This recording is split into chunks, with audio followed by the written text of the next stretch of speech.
I've been telling our residents and our tourists as of yesterday, get out of Miami Beach. This storm is a nuclear hurricane. The state of Florida bracing for Irma. We have updates as the powerful hurricane leaves devastation in its wake. Actor Liev Schreiber adopts Hurricane Harvey rescue dogs that he met on Live with Kelly and Ryan. It's official, the new Bachelor has been announced, and we're giving you 3 reasons why we love this choice. Plus, it's Prince George's first day of school. We'll tell you all about the royal send-off. And I'm like, what are you doing? And she's like, I'm putting a cookie up my nose. And I'm like, it's a fair question. I'm like, why are you doing that? She's like, because I have snot. Ah, yes, Lake Bell has some amazing stories about the joys of parenting and making her new movie. It's darker. I mean, it still has the same heart, but it's darker, and you're going to see these characters sort of having to deal with what happened last season. And we're getting a Stranger Things Season 2 sneak peek from series star Finn Wolfhard. It is all today on People Now. Let's go.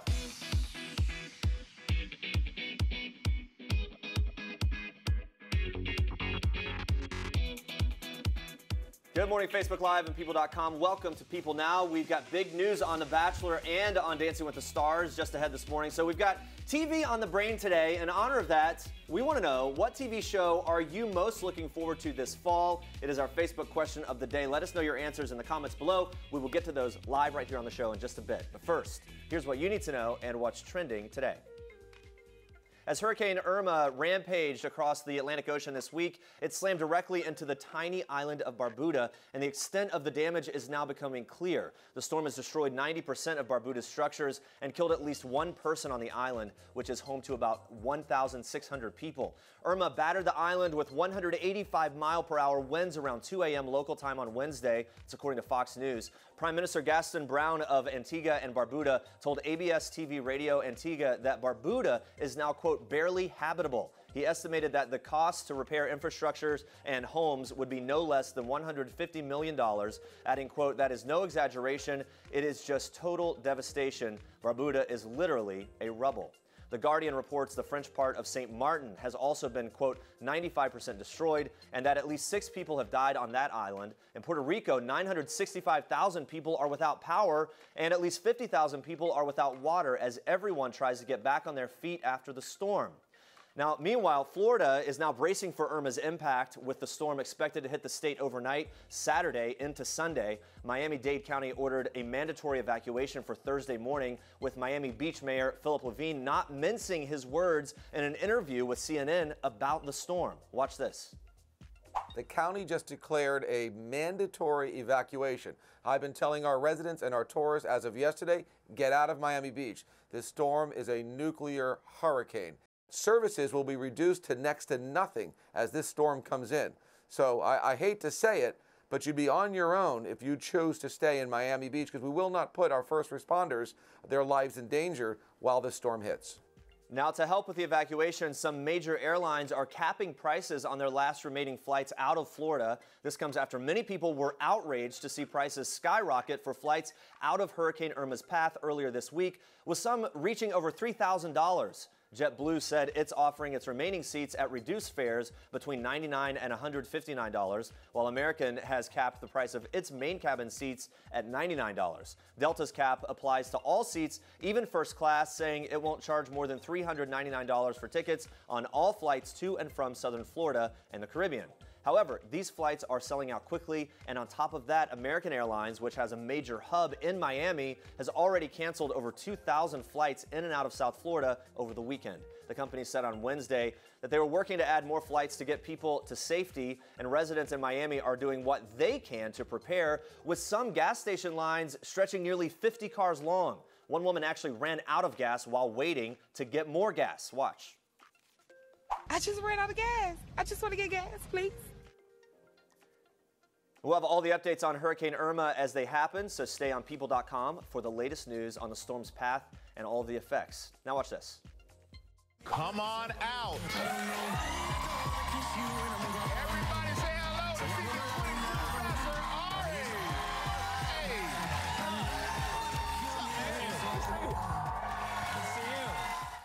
There he is. Arie Luyendyk Jr. is ready to find his happily ever after. That's right, guys. The 35-year-old Holland native has been named The Bachelor for season 22. Arie, best known in Bachelor Nation as runner-up on Emily Maynard's 2012 season of The Bachelorette, can't wait for a second chance at love. Exclusively telling People, this is pretty surreal. It doesn't really feel real yet, but I'm taking it step by step. The timing is just so perfect in my life. I could not be more excited for this journey I'm about to embark on.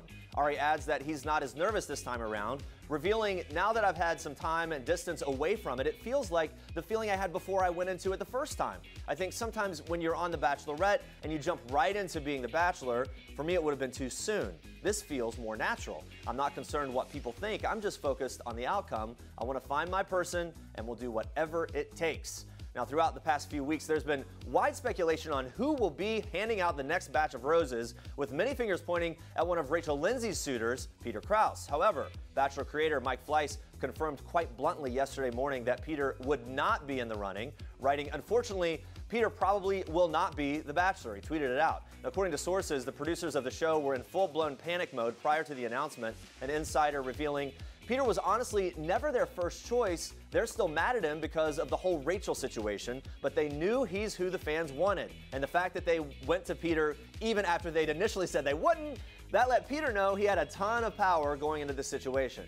But have producers always had an eye on Luyendyk Jr.? Well, apparently it's been an ongoing conversation, says the new Bachelor, although the timing was never right. In 2015, former Bachelor Sean Lowe confirmed to Dish Nation that Luyendyk was initially approached before Chris Soules, even filming a few intro segments before being replaced by the Iowa farmer. Well, now, 3 years later, it's officially Arie's turn, revealing to People he's ready for a lifetime of love. He said this, "I just want to find that spark with somebody I want somebody to share my life with." I feel like that's a song lyric. I feel like it's my time. I'm going into this with an open heart. Guys, stick around. We are revealing the top 3 things you need to know about our next Bachelor. You do not want to miss that. Moving on to this. Liev Schreiber is making headlines today after stopping by live with Kelly and Ryan yesterday and leaving with a little more than he bargained for. Backstage at the show, the Ray Donovan actor met some adorable shelter puppies who were displaced from Houston by Hurricane Harvey. The pooches had been taken in by the Home for Good Dog Rescue and brought to live to raise awareness about the many animals in need following that storm. Now, Schreiber instantly fell in love with the 2 3-month-old puppies and even playfully argued with one of Live's producers for the chance to adopt them. After video chatting with his ex-actress Naomi Watts and their 2 sons to get their official approval, Schreiber sealed the deal and took the pair of refugee pups to their new loving home. What a sweet story. I know, very sweet. Just, you know what, just doing it. And that's the thing, you just get, with puppies and everything, like if you're in the situation, you can get them. Why not? And it makes the kids really happy. All right, let's check in with Facebook Live. We want to know, what TV show are you most looking forward to this fall? So Robin says Scandal, and Lori says Will and Grace for sure, and Demasi says Survivor. It looks like everyone also excited for This Is Us. No surprise, Jody, Melissa, Nafisa, Danielle, and Tara are some of the people who posted about that show. We can't wait for This Is Us too. I know, definitely. Keep the comments coming in, your favorite shows. We want to know what you're looking forward to. We'll check in with you again soon. But first, Andrea, more for us in Star Treks. Yes, Jeremy, that is right. We're kicking off Star Treks with some big updates from one of our favorite reality dance competitions. Guys, it's official. Dancing with the Stars is back with a celebrity lineup that's sure to shake up the competition. The new cast, revealed Wednesday on Good Morning America, includes athletes, violinists, reality stars, YouTubers, wrestlers, and yes, even a Shark Tank entrepreneur. People caught up with the new cast on the red carpet, where one of the contestants, Frankie Muniz, revealed why he decided to head back to the spotlight. I don't know, just the timing was kind of right for me in my life. You know, for the last 10 years since Malcolm ended, I raced cars professionally for a while, and I was really focused on that. And then I was in a band for a long time, and I was really focused on that. And this is the first time I was like, I could really do whatever I want, you know what I mean? And this seemed fun, so here I am. You know, I've had a lot of friends who've done the show, and they've honestly said it was like the best experience that they've ever had. So a lot of people, you know, were really talking it up and how much fun it was. And I don't know, I thought it looked like fun, and here I am. And we've done a week. Yeah, we've done a week of rehearsals, and honestly, like, I didn't know what to expect, but I really, really love it. Like, I've had so much fun learning, and it's been going great. Can't wait to see Frankie shake it on the dance floor. Besides Malcolm in the middle, a popular celebrity couple will also be vying for that Mirrorball trophy, Nick and Vanessa Lachey. Paired with married pros Peta and Max, the foursome is sure to provide some entertainment as they compete against their significant others. Although Vanessa has already slipped up by sharing confidential info with her spouse. Take a look. I messed up already. I did one of these. I told Nick, I was like, oh, I think we got a song. And then Nick told Peta, they got a song. And Peta was like, babe, I asked you if you got a song. And you said no. I'm like, damn it. Then he tells me, he's like, why did you tell me? So I'm learning that maybe you don't tell everything. Right here. This is the team. So, yeah. This is my TV husband, and Nick is my life husband. So you are my TV husband. I have to learn how to separate that. It gets confusing, but I'm sure you'll figure it out, Vanessa. As for her husband, former 98 Degrees frontman Nick Lachey, the Busy Papa says that despite being comfortable on stage, his dance moves could use some work. I'm used to being on stage. Anyone who saw 98 Degrees, though, in concert knows that we weren't really dancers. Like, it's not, I mean, like, we moved, and it was more like casual move, you know what I mean? Like, so dancing background has not really come into play in this whole thing. I feel like I'm kind of starting from ground zero. Yeah, he pretty much is starting from scratch. I mean, I'm not meaning that in a mean way, but he has rhythm, and that's amazing. He picks steps up really quickly. We just have to like refine the dancer body in him, you know. So. But yeah. she's seen it in there. She's seen the dancer body, and it's hiding beneath, but it's there. So take off that outer shell. Yes. And let the dancer live. All right, so we're getting somewhere, but can we expect Nick to get down to any of his 98 Degrees songs on the dance floor? Turns out we just might. Why not? Yeah, probably. Why not? Yep. Look, I mean, a lot of our songs were very, very slow love songs, so maybe not necessarily appropriate for what we're doing on the show, but, you know, there's a couple that we can bust out, fish out of the archives. Yep. Well, definitely would love to see that. ABC's Dancing with the Stars returns Monday, September 18th. Cannot wait to watch. Well, country music star Kip Moore has stolen the hearts of a lot of female fans and has them all questioning whether or not the heartthrob is ready to settle down. So, of course, when Kip stopped by the People Now studios, we had to ask him if he's ready to put that Bachelor lifestyle behind him. Check it out. It's not like I'm out really doing wild stuff. It's just that my focus has been so hyper-driven on the music that even when I'm off the road, I'm always back in the studio and writing, creating. I think that that's been a big thing, is that I know that I couldn't give somebody else that time. And I've always been kind of a loner when I travel, and I like that. So I knew that that would make somebody angry. So it's like I've almost like kept a wedge. But I'm changing. I'm changing inside a little bit. So I'm not saying that it's happening tomorrow, but I can see it happening a little more now. You know, there is a spot open on the next season of The Bachelor. Not gonna happen. Somebody came to me, my manager actually came to me years ago. I guess he got a call about it and said, would you want to be the Bachelor? And I said, heck no, no way. No way would you ever get me on that show. All right, not gonna happen. Well, guys, I know we're all super pumped for the newest big screen adaptation of Stephen King's It. The horror film hits theaters nationwide this Friday, but you might recognize one of the movie's up-and-coming actors, Finn Wolfhard, who also stars in the hit Netflix series Stranger Things. And with season 2 dropping in just a couple of months, we had to ask Finn what we can expect. Take a look. It's darker. I mean, it still has the same heart, but it's darker, and you're gonna see these characters sort of having to deal with what happened last season to this season, and they're sort of developing. No one can really be the same. Sure. You know. Really? What happened? Yeah.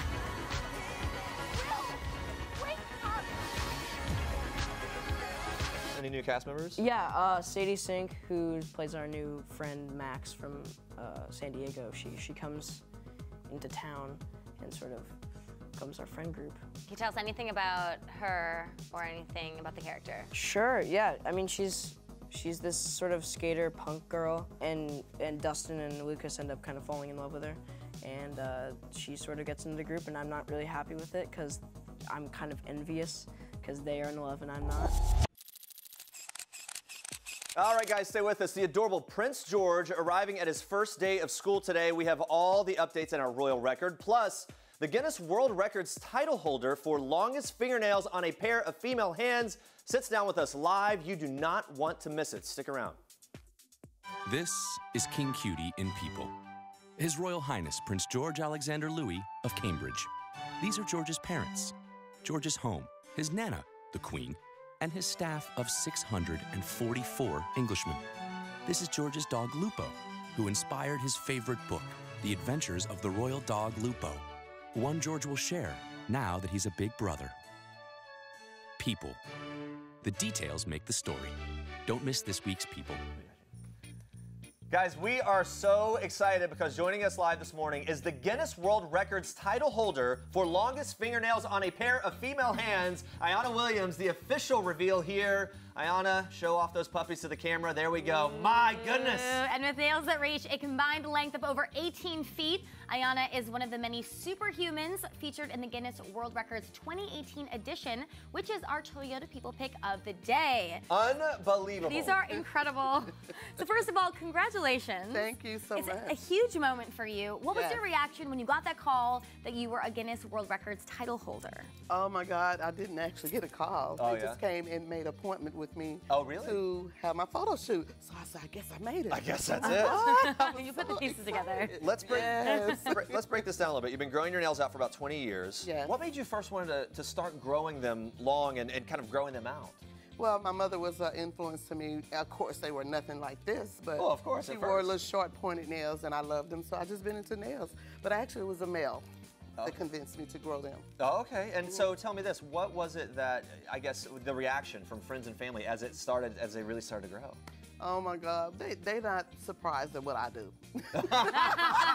They loved it. They thought it was odd, but well, that's you, Yanni, so. No big deal. Now, it takes you 20 hours and 2 bottles of nail polish to paint your nails. Yeah. And you do this all by yourself. So walk me through your daily routine when it comes to cleaning your nails and everything that goes into preparing them for the day. Okay, for the day, I usually do them like once a month. So when I do them once a month, I use acrylic, which is 2 products combined, and I just they grow up. As they grow, then they leave a little trail back here. So I just fill in real thin with acrylic, and then after that, if I'm gonna do art, I use this is what I have on now is acrylic paints. Okay. Oh my Mixed with goodness. nail polish, so it's much faster. Yeah. So That makes sense. that's basically it, and I put a top coat of that gloss, shines real well. It sure does. Yeah. How do you keep them clean? To keep them clean, I wash them about 3 times a day, clean them with a brush at the sink, disinfectant, or I use bleach. Wow. Whatever it takes to clean it. But that's usually my routine, though. Yeah. Now, I can never do this because my nails break all the time. Do they ever, what happens if they chip or break? Do they ever break? They do sometime, occasionally. I'm not going to say they don't, because freak accidents happen every day. So if it does, it's usually at the bottom, and I have my way of mending it together. I understand you also have a drill that you use sometimes to clean. I do. I use a drill, a little miniature drill. Oh my to clean goodness! underneath it, because they have acrylic. Yeah, you got to have equipment here for this. Oh yes, of course. You also need to take out a loan for a manicure because I can only imagine. Right? Like they see you coming, it's like clear out the store. That's right. All day. They do not do them. I do them myself. So I understand you have granddaughters who help you out with chores around the house. Yes. Right. So what are some of the daily tasks that you were unable to perform because of the nails? Washing dishes. Okay, for sure. That's it for sure. So in number that one. case, let me grow out my nails. Yeah. Get me out of that game. For Yeah. sure. So washing the Wash the dishes. dishes. Anything else? Nothing. No, not really. I do everything else, maybe slow. Okay. A slower pace, but I can do that because I'm at home every day. Can you Are cook? you able? Yes. Okay. Are you able to type on a computer? I do type. I use a pencil. Okay. Or on my knuckle. Okay. And the same with a cell phone. And Oh, what that's what I was about- going to say for texting. Yeah, what about eating or getting dressed? Eating. Sometimes if I'm eating popcorn, I use a spoon. Okay. To eat, popcorn, because I can't dig. Of course, I can't put No, it in a right. bag. Yeah, right. And hamburgers. I have a problem if I'm eating it in public. Okay. Yeah, because I don't want to look like my fingers to feed my face. The inevitable question Got here, it, face. what would it take for you to cut them? I mean, at this point. 6 figures. 6 figures? Only. All right, We know. I'm sure that you get this a lot. Before we let you go, Okay. what would you be able to yeah, well, I'm not going to do that, but I just want to know, basically, when it comes to doing something like this, how much longer do you hope they will get by the time this is all said and done? Oh my God, I don't know. That's a good question. I never thought about it. I'm just gonna let them continue to grow. Okay. So I can hold the record Can you for give a long time. Can you give back scratches to those bad boys? A little bit. Let's see. Is it more Let's of a do it like this. okay? There you go. Okay. Yeah, it's in there. It's in there. Yeah. A little bit. Yeah. A little left. That's all. All right, okay, that's enough. Getting into it. They pull you in. I'll tell you that so much. Thank you for having me. Okay. guys. And here's the book. Here you are. Yes, and You're make in it. sure to There's grab the your nails. copy of Guinness World Records, available right now. Woo! Check it out. Thanks so much. Thank you. Thank you, guys. Thank it was you. wonderful. This is Jennifer Lawrence in People. This is Jennifer photobombing Taylor Swift, and Sarah Jessica Parker and Liam Hemsworth, proving that while we all love the fashion of the red carpet, it's people who steal the show. People. The details make the story. I think the biggest thing about having kids is like, you know, when you first start out, you're just like, I am dead set on my focus as a creator and an artist, and now I'm just like, I am dead set on being a mom, you know, over here, and then the other stuff comes after. So your priorities sort of shift. I'm like so thankful and grateful that I get to do and follow my dreams and make movies and like get to literally do what I dreamed to do as a kid. And now I get to kind of do it in the frame of being a mom and saying to my daughter, like, check it out, this is what mommy does. That's really cool. Yeah, that's cool. Yeah. Well, guys, there's no denying that Lake Bell is one cool mama. The busy actress wrote, directed, and stars in the new romantic comedy, I Do Until I Don't. But balancing work and mommyhood, it definitely comes with its challenges. Lake, who recently gave birth to son Ozzy 3 months ago, opened up about parenting her kids, including 2-year-old daughter Nova, who, according to her mom, is wise beyond her years. Watch. She's just very precocious. Yeah. She's like sharp as hell, and she's funny and spicy, and you know, it's not like she's sort of like a wallflower. I mean, she's definitely, you know, she like takes a cookie and like puts it up her nose, and I'm like, what are you doing? And she's like, I'm putting a cookie up my nose. And I'm like, it's a fair question. I'm like, why are you doing that? She's like, because I have snot. And I'm like, what are you doing with that snot? She's like, I'm eating it. I'm like, why? She's like, because I like it. And I'm like, thank you. It's a great bit. Already. Yeah, very comfortable in her skin. Yeah. But here's the question for a 2.5-year-old: how has the adjustment to being sort of a big sister? How's that going? It just started getting good. Yeah. So it took her like 3.5 months to figure it out.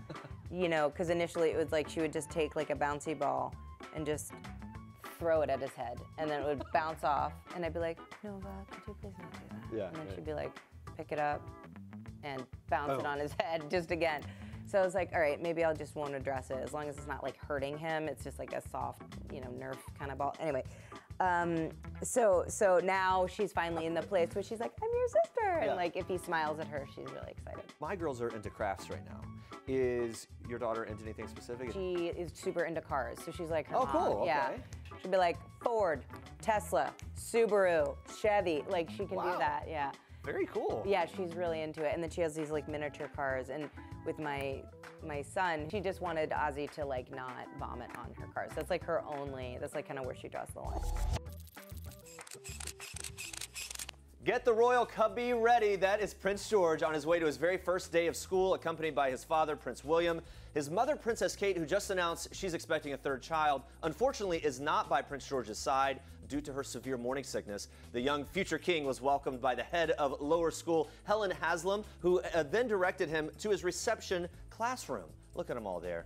The meet and greet, the whole deal. Joining me now is our royal correspondent, Imogen Lloyd-Webber. Good to see you. Good morning. Really big day. I want to take this all in for a minute now. Prince George is rocking the co-ed school's uniform. Now, he's got a blue button-down shirt, shorts, an adorable navy sweater with the school's logo, the ankle socks. And look at him.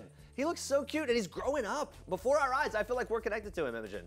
What's the first day look like for Prince George? Any special treatment since he is a royal prince? No special treatment. He's going to be known as George Cambridge. Okay. And, you know, we have all just witnessed history here, so I can see you're feeling it. No, we have. Look at it. I mean, this is a big moment. This is one of those moments that will become iconic through the years, we'll right? see these photos again and again. Prince William was with Prince George as he was shown his reception year classroom and left his son after around 40 minutes.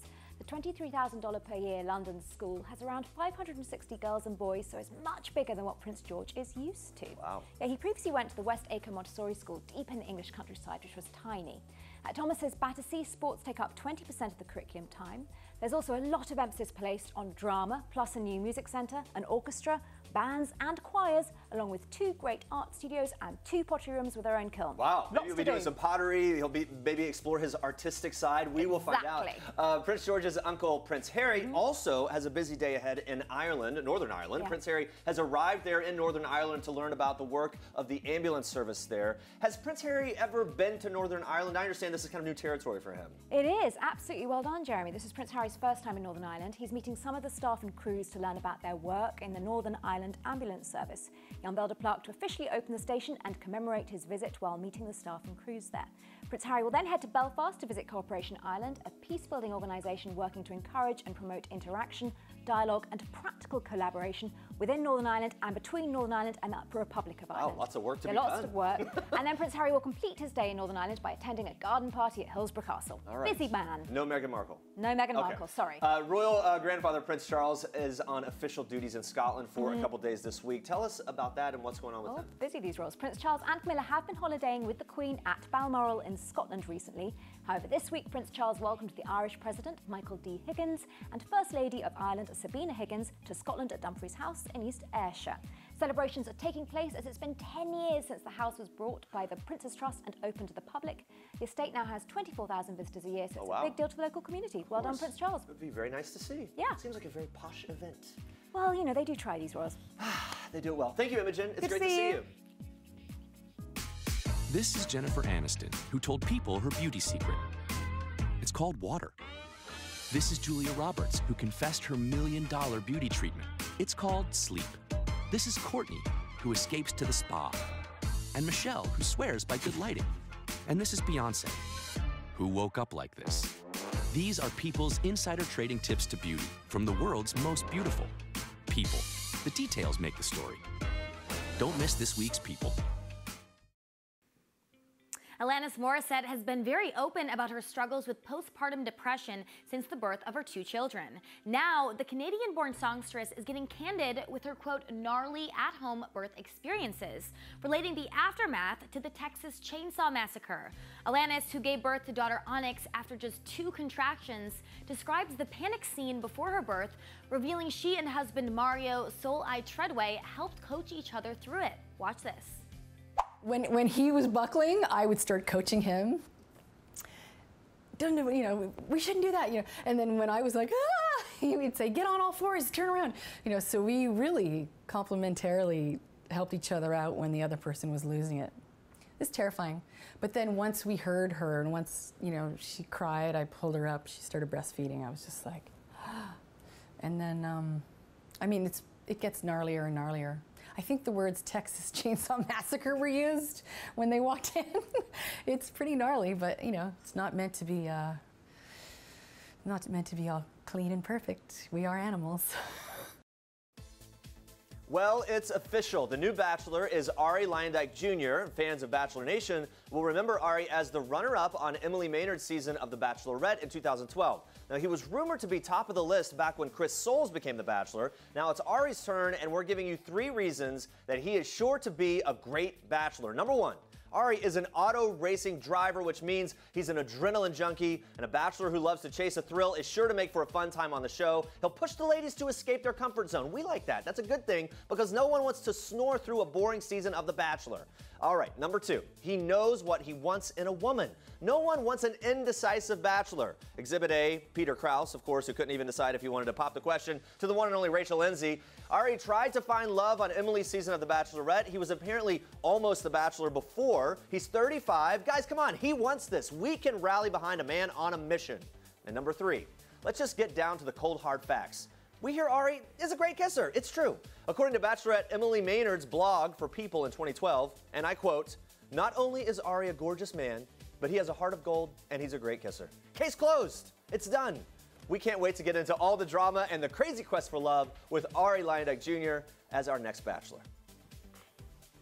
Robert Charland has been rebuilding and fixing donated bicycles for children. He's a trained mechanic and spends his evenings making sure children in one of Massachusetts' poorest areas are able to enjoy riding a bike. Now, while Charland is giving back to all of these kids, he's also giving back a little bit of his life. The single dad has a brain disease called CTE and says while he fights for his health, it's the work he does with the bicycles and the children that keeps him going. Robert Charland joins me live. Thank you so much for joining us. How are you feeling today, Robert? I'm tired, but I'm good. All right, well, thank you for joining us. Now, take me back. You started reconditioning bikes about 6 years ago for your sister, who's a teacher, to give to students. Now, this has grown quite a bit. How did the idea spread so quickly, and how many bikes have you restored so far? To date, we've donated 352 bikes to 3 districts in Western Massachusetts. It's turned into a huge program. We've gotten some brand new bikes donated, and most of them are used bikes that I refurbished with a team of volunteers that we have now. Now, you shared a great story about 2 siblings who got the bikes. Can you tell us a little bit about that story? Yeah, it was actually, I think, the first or the second school we did. It was called DeBerry Elementary School, and 2 siblings, they were actually twin brother and sister, were awarded bikes by the school. The mother was called ahead of time to let them know that, you know, her children were receiving these bikes. So she came in and she was so proud of her kids. She's a young Guatemalan mother, and you could see the picture of their faces. This is a mom that typically would just come and drop the kids off. She really didn't say hi or bye to anybody. She just picked her kids up and dropped them off. And a couple of days after receiving the bicycles, the school called me and let me know how much not only the children's attitude had changed, but her attitude. She was saying hi and bye to everybody. She was very cordial after that. She held her head with pride, knowing that both of her kids had received these bikes, and now the kids are riding them to school every day when she walked, and she takes them to the park. And from what I understand, it really improved, you know, her life in a way. I love that. Now, in addition to changing these kids' lives, you've changed your own. You're living with CTE, but helping these kids is really giving you a purpose in life. What's the message that you hope to share with people that are listening to your story today? I think what I'm doing just shows that one person can make a difference in the world. It doesn't take a lot. It just takes a little bit of effort. I'm not asking everybody to go above and beyond and do what I've done, but one little act of kindness goes a long way, and we've taken it to 352 acts of kindness at this point. And this program has gotten so big that I had to get my sister involved, Dr. Michelle Williams, to run it as a business. And now, within 2 weeks' time, we're an official nonprofit organization after applying for it. But anybody can make a change in this world, and I think everybody should just try a little bit harder. Yeah, I agree with you. And now, for everyone watching, how can people help you out and donate to the cause? We can always take bike donations, parts donations, monetary donations, and you can reach us at pedalthroughyouth.com or pedalthroughyouth.org. There is a PayPal button. We're always looking for volunteers. And we're looking for storage space. At this point, we have roughly 700 bicycles in stock, and I'm running out of space to store them. I was fortunate the mayor of Springfield gave me a building to use, but we've already filled that up. All right, well, Robert, thank you so much for everything that you're doing and for joining us today. Thank you. Thank you.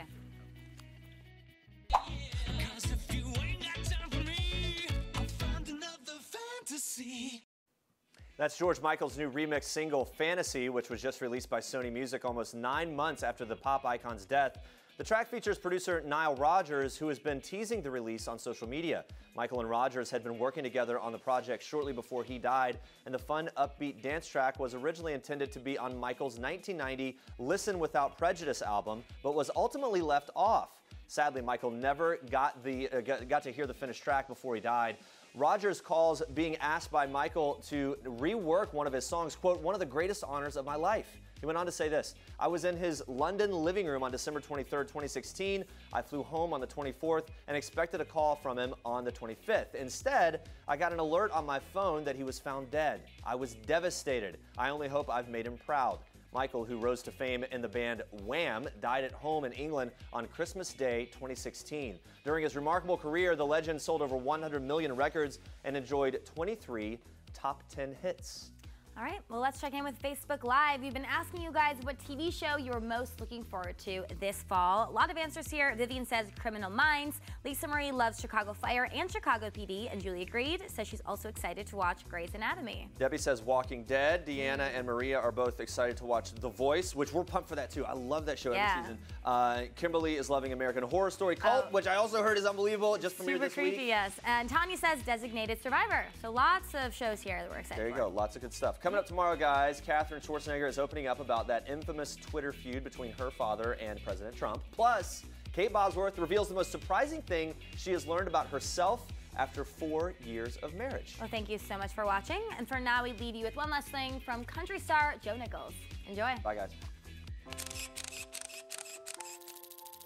Hey, I'm Joe Nichols, and this is One Last Thing. The last thing I Googled was Kylie Minogue.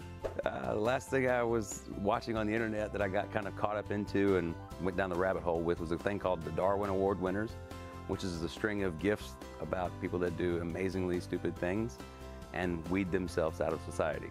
The last time I was starstruck was 2004.